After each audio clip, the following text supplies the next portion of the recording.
இல்ல ஆக்சுவலா வந்து பாத்தீங்கன்னா தலைமை கழகத்திலிருந்து காவல்துறைக்கு வந்து கடிதம் வந்து சட்டப்படி என்ன விஷயங்கள் உண்டோ எல்லாமே அவங்க பண்ணியிருக்கிறாங்க. அது எவ்வளவு பேருக்குன்னு நமக்கு தெரியாது. பட் கடிதம் கொடுத்திருக்கிறாங்க. அது 3 நாளைக்கு முன்னாடி அது உங்களுக்கு தெரியும், ரூல்ஸ் அண்ட் ரெகுலேஷன் எல்லாமே தெரியும். 3 days பிஃபோரே வந்து கொடுத்திருக்கிறாங்க.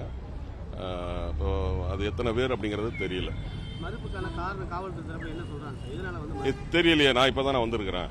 இப்பதான் இனிமேல் தான் தெரிய வரும் என்ன மறுப்பு அப்படிங்கிறது. காவல்துறை உயரதிகாரி ஒருவேளை மறுப்பு தெரிவிச்ச பட்சத்துல நீங்க அடுத்து என்ன முடிவு செய்வீங்க? அது எங்களுடைய கழக பொதுச் செயலாளர் அந்நியார் என்ன சொல்றாங்களோ அது கட்டுப்பட்டு நாங்க செயல்படுவோம்.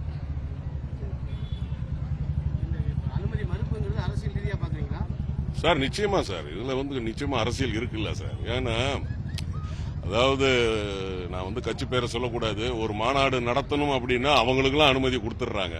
சரிங்களா? நம்மளுடைய தாவேகா தலைவர் விஜய் அவர்கள் மாநாடு நடத்தணும்னா கொடுக்க மாட்டேங்காங்க.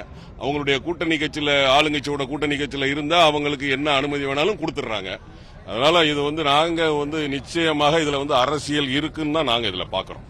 ஏன்னா நாங்க எங்களுடைய தலைவர், ஏன்னா உங்களுக்கே தெரியும், அரசியலும் சரி, சினிமாவிலும் சரி, வாழ்க்கையிலும் சரி, இந்த மாதிரி ஒரு மனிதரை இனிமேல் பார்க்கவே முடியாது.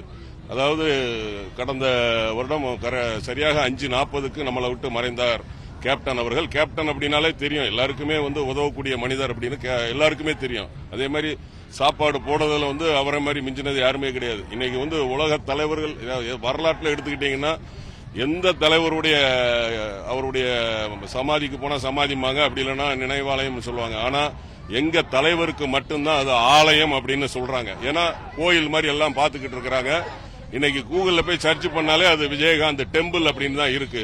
சோ எல்லாருக்குமான தலைவர். அது அனுமதி ஏன் அவங்க மறுக்கிறாங்க அப்படிங்கறது தெரியல. எங்களுடைய தலைமை கழக நிர்வாகிகள் அந்நியார் என்ன சொல்றாங்களோ அது கட்டுப்பட்டு நடப்போம்.